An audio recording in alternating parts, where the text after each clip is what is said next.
and welcome to our first admissions Q&A webinar about the application process for the class of 2017. We appreciate you joining us today.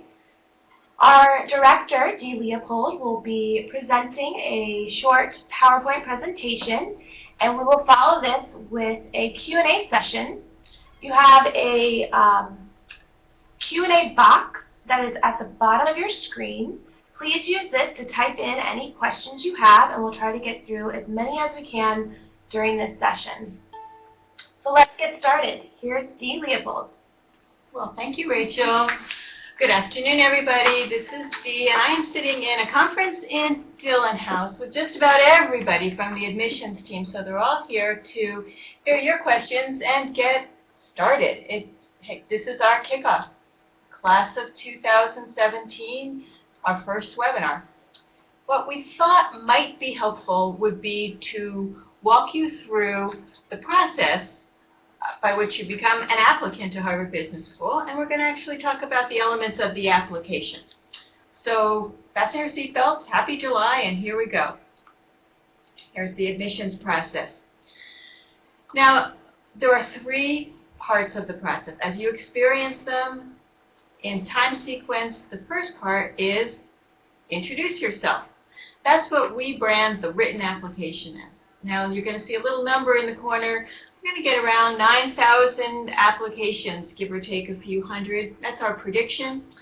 And everybody needs to complete the written application.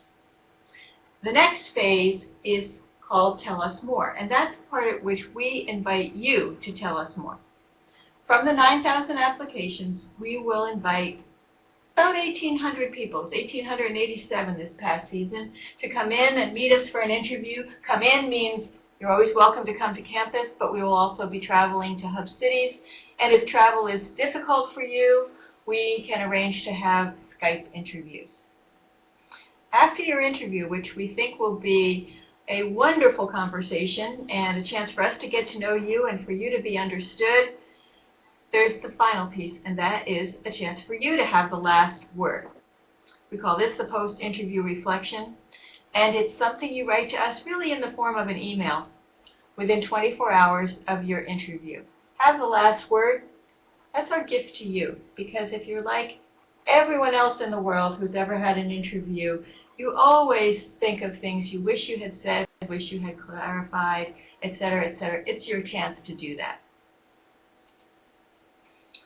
Now, as we walk through the written application, these are some categories that I'd like to focus on. Again, these are the components of the written application.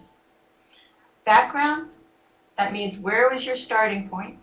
Where do you come from? How do we put you in context as we're reading more about you? Academics, self-explanatory. Where did you go to school? What did you focus on? What does your transcript look like? What other kinds of academic preparation for an MBA type of experience have you had? And there are getting to be more and more ways to have those experiences. We'll go into detail in a bit. Work, we have a work experience class. Everyone who comes in as a student to Harvard Business School has worked, and most have worked for at least 2 years. So we want to know some details about where you've been, what you've done, things like that. Then life. There is life outside of work, outside of school. We want to know the choices you've made as to how to spend your time. Then the last thing are we'll go over these, just some nitty-gritty details, miscellaneous things that we'd like to know in order to get the complete picture. This is what background means. I'm not going to focus on every single item. If I do think one needs attention or is not self-explanatory, that's where I'll zero in on. You're looking at this now also. If you have questions and are completely unclear about what we're talking about, get ready with those questions and we'll address them. I would say demographic information for U.S. residents is something where, and this may look a little confusing, you have the option to tell us about race and ethnicity here. Citizenship information is passport. Some of you will be dual citizens. There's a place to demonstrate that. Also permanent residency status. Languages are, what is your your basic native language, and what other languages do you speak, read, or to what degree of fluency. Information on your parents. Sometimes people are wondering why we ask about your parents' occupation and education. It's really, again, to put you in context. Where is your starting point?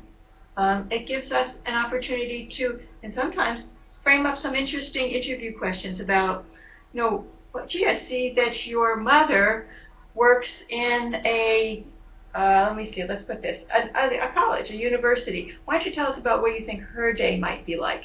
I'm giving you a heads up on what an interview question might be, not guaranteeing that, but again, these are ways for us to simply get to know you. Age of your siblings, we're always curious about how birth order comes into play. Again, these are not mission critical questions, but these are just trying to give you an explanation as to why we ask them. Information on current students or graduates who are relatives or significant others. Again, that doesn't affect admissions decisions. It does affect sometimes how we are communicating decisions out to you afterwards. Whether you have a partner, significant other applying, again, commonly asked question of, may I apply with my partner? Well, sure you can, but we're going to make individual decisions as to whom we're choosing to admit. So again, more important in terms of communication of decisions afterwards. Academics. Now you heard me preface this with, we're looking at a whole host of, I would say, elements that can tell us whether you are ready to really thrive and succeed in an MBA type of curriculum. What we're looking at, the obvious, starting with your high school or secondary school, then on to your college and graduate work. Again, this is self-explanatory. Language of instruction you see up there, that will determine whether or not you are required to take the TOEFL. More on that later. Grading scale, GPA. A lot of questions come in about, my grading scale isn't a 4.0. I don't have a GPA. That's absolutely fine, standard, leave it blank. Don't start showing off your statistical prowess by creating your own sort of grading scale or conversions. We are familiar with, I would say, many global institutions, and I think we have really good track record. Our students this year in this class are coming from more than 270 undergraduate institutions. Now this is the part where I don't think we asked this in this particular way last year, but we are interested in what kind of non-degree coursework and programs have you taken in terms of getting ready for business school. And they can include online courses, I would say MOOCs, there's HBX Core, classroom courses, any kind of other programs. And again, we're looking for what evidence you present that you can handle the analytical coursework that we're doing here at HBS. Now the test thing. Let me first start by saying this a little bit of background. I usually am the first person to see the general admissions mailbox. That's what is it called, admissions@hbs.edu, and it's where the general questions come in. So I think I have a pretty good grasp on what are commonly or frequently asked questions. And I will definitely say that, do I need to take the GMAT or GRE is way up there on the list. Sometimes people will say, well, I've taken the LSAT, or I've taken the MCAT, or I have been #1 in my class, or I have a PhD. The answer is still yes. You need to take one of these tests, the GMAT or the GRE. This becomes the common ground, the common platform that all our applicants will have. And we are agnostic about these tests. We do not have a preference for the GMAT over the GRE, nor do we have one for the GRE over the GMAT. I'm going to ask you the test date, times taken, and then we're going to ask you not only for the total score, but the breakdown. You need to have a score in order to submit an application. You do not need the official score report from the test, but you do need to have the score that you receive when you complete the test. The official score can come later, but you cannot take the test after you submit an application. It's simply not possible to submit. Okay? AWA, you will, if you've taken the test recently, you may not have the score on that. That's fine. It will come later. Okay? And now the academics, again, I would say maybe even the number one asked question, or do I need to take the TOEFL? And I'm going to throw in the IELTS and the PTE, two other tests of English language competency that we also accept. Here's the deal for the TOEFL. If your undergraduate instruction was in English at your university, you are not required to take the TOEFL. You do not need to demonstrate to us in some separate document that English was the language of instruction. Okay? But if your undergraduate degree was not in an English-speaking institution, then you definitely do, and there isn't any substitute for that. Okay? And then we ask a question, is for non-native English-speaking applicants, in what context are you reading, writing, and speaking English? Some people will talk about how their workplace is conducted in English, or reading they do on the outside. Again, self-explanatory. Now we get to the world of work. Now these are a lot of fields to fill in here, and we are looking to see where you worked, what you did, a little bit of granularity about both of those, both the employer and the position. Okay? Gives you lots of opportunities to tell us things that are going to be helpful to us. A website is really, I would say, mission critical for us. If we are not familiar with your employer, we will definitely be going to the website, and it's our way of learning about what it is, where you are, and what you're doing. Okay? Resume. Resume is, can I back to that? Resume is something that you upload to us. Again, I would say people will ask, can it be more than one page? Sure it can. Ask yourself really carefully, does it need to be? You will be actually replicating on the resume some of the questions that you've already answered on the application form. We understand that. We get it. Now there's a part where we want to know about your future.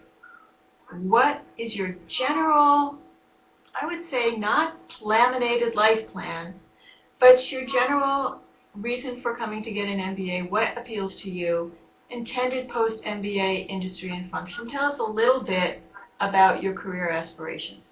Again, this is an interesting platform for us to understand you, but there is no right or wrong answer. Some people will come and try to make very, very dramatic changes, and others will really want to return to the same place. That is not going to be seen in any way as something that's going to be critical in our evaluation of your application. We just want to get to know you. Now comes the section on activities. Again, what I said is, how did you choose to spend your time in college and afterwards? So definitely start with college. What did you do? These can be sports or clubs or community service or anything else you'd like to tell us that you've been engaged with. And we're going to ask you for a little bit of granularity about that.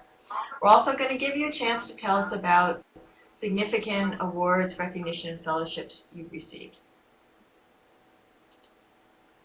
These are just the details. Now this is probably the one that you are glad we have one. It says, is there anything else we need to know? This is the sort of the chance you have if you had to wonder or worry about something that you've written in terms of, will we understand? This is the place to do it. Okay? It should be brief and it should be salient. It's not a chance for you to go into a long, this is not an essay question. This is there anything that is special information that helps us to understand something you've already told us in terms of answering the questions? We ask if you've applied to HBS before. We want to know when. We want to know what your status was. Again, we consider ourselves to be a reapplicant-friendly school. The way this plays out is that even when you are checking these boxes, in the first stage of review of your written application, you are read, I'm going to call this, as a first-timer, so that you go out to be read to the admissions board without that information being visible to them. Right? Your old application is nowhere in sight at this point. Should you be selected to come in and meet us in an interview, that's when we find your previous application and it becomes a part of your package. Are you a joint degree applicant? You know our joint programs, information about them are apparent on the website. We want to know, again, what your hope and plan is. This is not, I would say, binding at this point. You can be a joint applicant to another school and change your mind before admission. You can apply to another joint program after submitting your HBS application. There's good detail about the eligibility for joint degrees and the sequencing of them on our website. Contact information, that means can we contact you if you're admitted to the program? You know that we want to welcome you, we want to say congratulations, but if our reaching out is in any way going to be, I would say, not something you have in mind in terms of being transparent about your plans for the future, we don't want to put you in an uncomfortable situation. So we always ask, can we contact you? And that would mean from alums, current students, clubs, etc. Now this is it, the essay. The optional essay, and there's only one of them. Let me read it to you.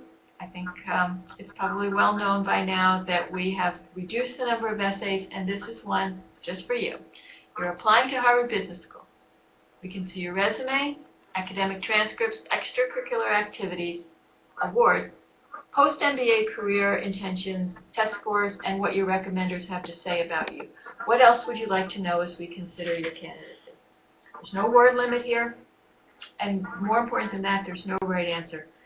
I had gone on record last year as saying that, we're always going to be changing this question just to keep things lively. And I think we saw so much variance in terms of admitted candidates that we're going to try it again.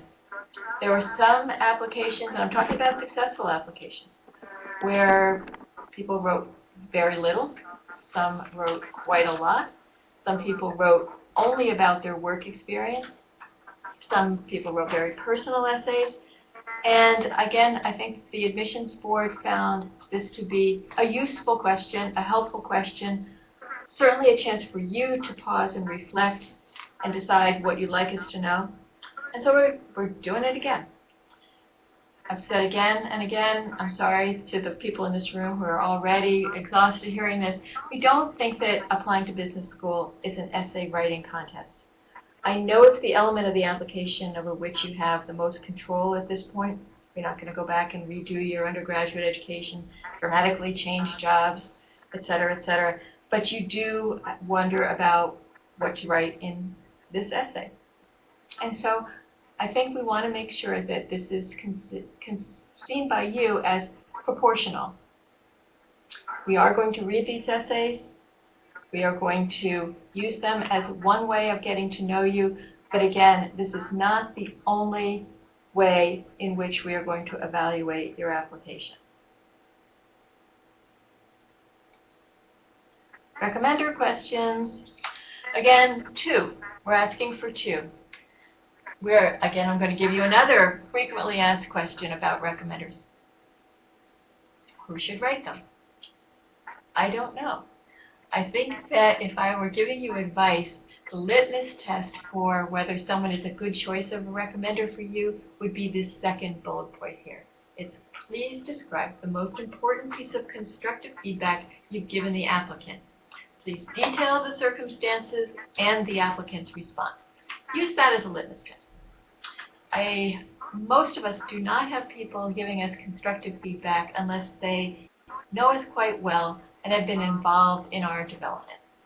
So use that, but really, please don't feel that it needs to be some formulaic choice on your part, one from a current employer, one from a former employer, one from your extracurricular life, one from, we just don't have that form of formula or rigidity in place. Use your best judgment, and again, please try to think of us as really nice, relatively normal, look around the table here, people who are really eager to meet you halfway and understand and be on your team. These are the details. September 9th. That's why we're starting this on July, what is it, 2nd? 3rd? 2nd, okay. September 9th is coming up. What will happen is if you choose that September 9th deadline, we will conduct interviews, again, as I said, on campus and around the world and via Skype in October and November. You will, as soon as that deadline passes, we'll be more granular about when interview invitations will be sent out. If I had to make a guess now, it would be in early October, and that, does that sound right, team? Early October, very early October, and the interviews will begin sort of towards the latter part of October and go up until Thanksgiving. Thanksgiving in the United States is November 20-something, late 20s.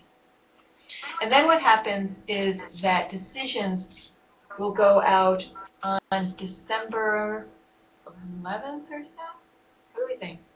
Team, 11th. December 11th, I think.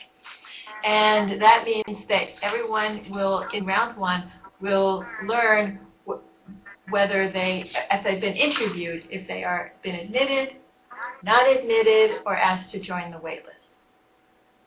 Okay? And then as follows. There are 3 rounds, 2 plus 2 candidates. Please note that you may choose any of these rounds. 2 plus 2, your college seniors, choose any of these rounds. Same rules apply to you. Now, thanks for putting up with my debut of talking about the application, and now I'll see what kind of questions that you have. It's going to take me a while to kind of just read for a second or two to sort through these, so thank you for sending the questions.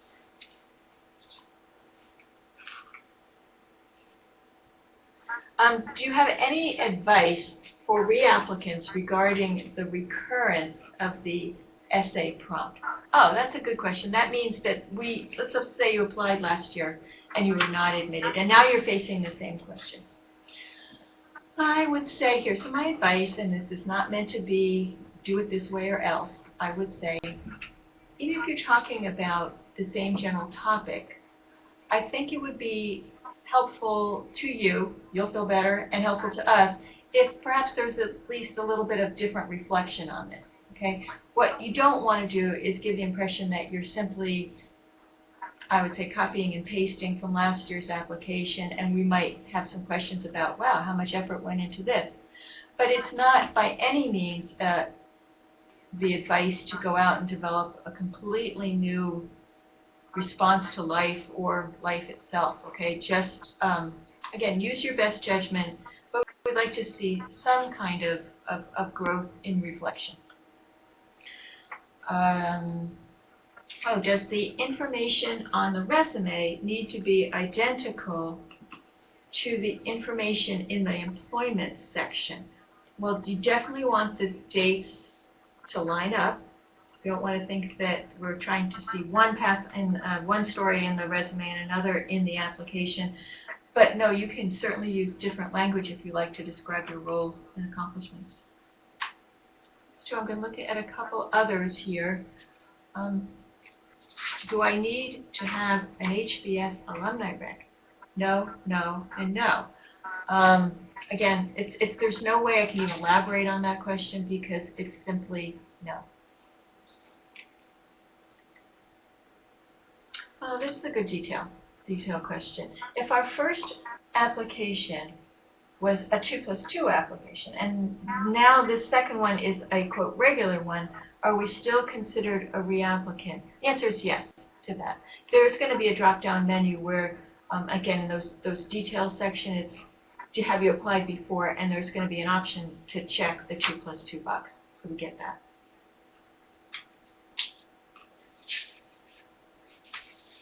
and pardon me here while I am sorting and sifting, when I think we've kind of reached a saturation point about questions, I'll stop and we'll close, and then we'll, again, take this up where we left off in a couple of weeks. Oh, this is a good one. This isn't really about the written application itself, but it's called, do you consider introversion and extroversion during the admissions process? Well, I think it's not, that's a really provocative question, and I wish we were having a conversation about it so I could actually turn to you and say, well, what do you actually mean by those? I think that it's going to float to the concept that we are trying to construct, build, deliver to you the most varied group of classmates that you'll ever meet. When I mean varied, it means come from as many different perspectives and backgrounds as possible. And I would probably put leadership styles, unless maybe we're going to put introversion and extroversion maybe in that category, but all of you will share leadership talent. We are not creating leaders out of thin air. We're looking for leaders who want to have maximum impact in order to make a difference in the world. We're also looking to make sure that you have an analytical aptitude and appetite to do the kind of work that you do in business school, and that you all understand what it means to be a good community citizen, which means to join a community, and HBS is a community, and understand that we really don't have any role here for bystanders. We have a role for people who are going to be a place for people who are going to be as invested in their classmates' learning as they are in their own, and understand that we're looking for givers, not takers. Stylistically, extroverts, introverts, I think both of them can, both types can contribute greatly to our community.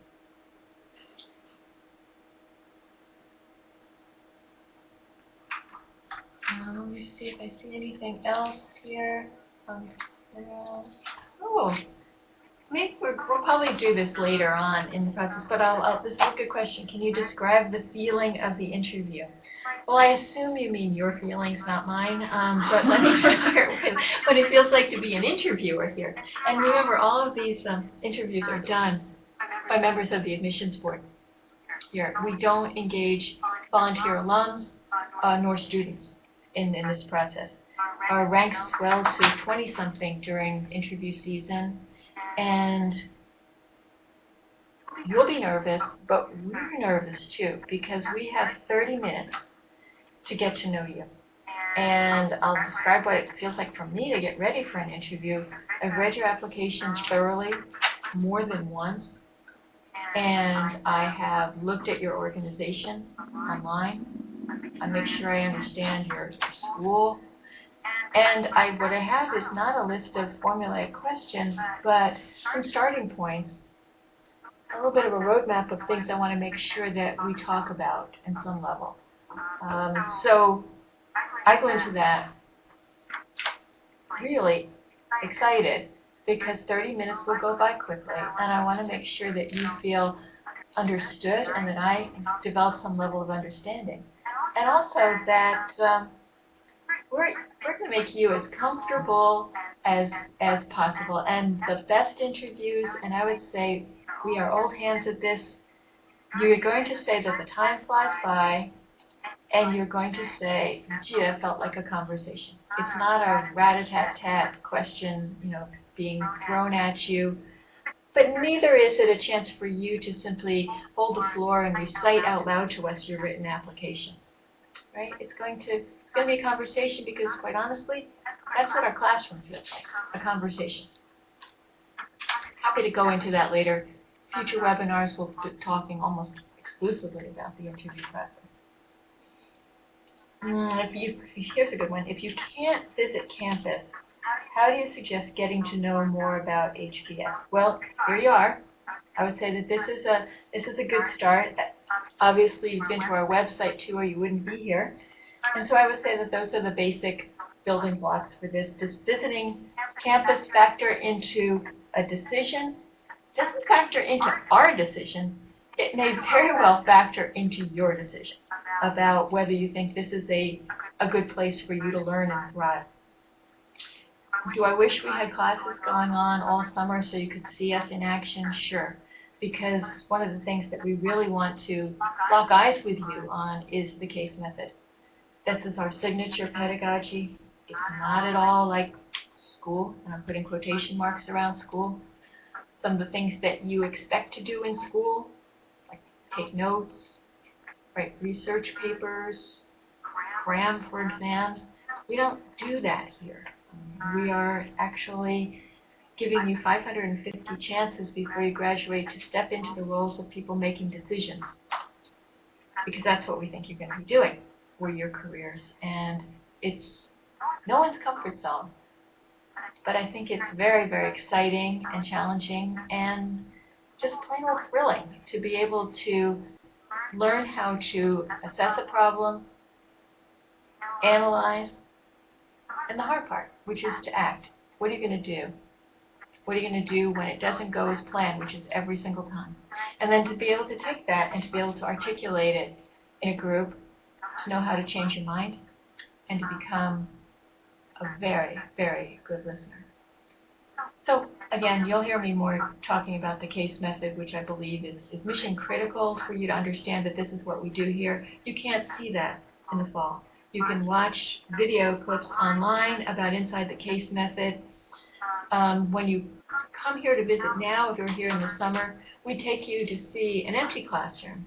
And you could see an information session led by members of the admissions board. All that would be value added, but you wouldn't see campus life at its most lively with students everywhere, and the noise level really high because everyone is in conversations.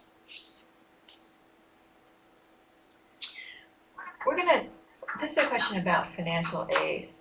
And again, this is something that's important, and we're not addressing it in this particular webinar, but I'll give you an overview. We'll have specific financial aid webinars coming up. Financial aid here is need-based.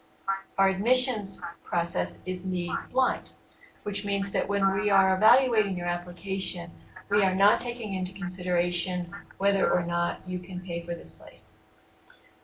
Once you are admitted, you then fill out a financial aid application. And the financial aid team then applies a formula. It's a simple formula. It's based mostly on your last 3 years of earned income. And that will generate a financial aid package for you, which is the cost of attendance minus the amount of fellowship that you will receive, and the rest is the amount that you need to fund either through loans, and there are loan packages available certainly for U.S. citizens and also for international students without the need for a U.S. cosigner. So it's a simple formula. We know it's a big factor, but we want to make sure that you understand that we do not use merit aid in the sense that you will not be, congratulations, Susan, you've been admitted, and here is your fellowship. The next question. This is a commonly asked question, but it's a hard one to answer. And what are some red flags in the application? So I guess that means, what are you supposed to not do? Well, I guess I would say don't overthink, overcraft, and overwrite, and get involved in something that feels like a production of it doesn't have to be just this incredible document that explains every single thing about you and goes on and on and on. And I would say that just your blank response to how you'd like to answer this question is really where you should start. And you should, I would say, do a draft of how you want to answer the question, and then stand in front of a mirror and say it out loud and see if it sounds like you. Could you say this out loud and have it make sense and be a good picture of you? And then move on and stop worrying. Again, if there's one thing that I hope to do here, it's to say that I know that this process is anxiety producing. We know that. We're trying to allay anxiety by being transparent, but at the end of the day, this is a selection process. Many, many, many, many, many candidates are perfectly able to do the work here, but the challenge is not to evaluate applications one by one as much as it is to comprise the most diverse and varied class that we can, because the promise and the product of this place is that you're going to leave every class that we have here and every campus discussion saying, I never would have thought of it that way. And that can only come when there are the maximum number of different voices in the room. This is an amazing opportunity to have 2 years of conversations I don't think you'll be able to have again.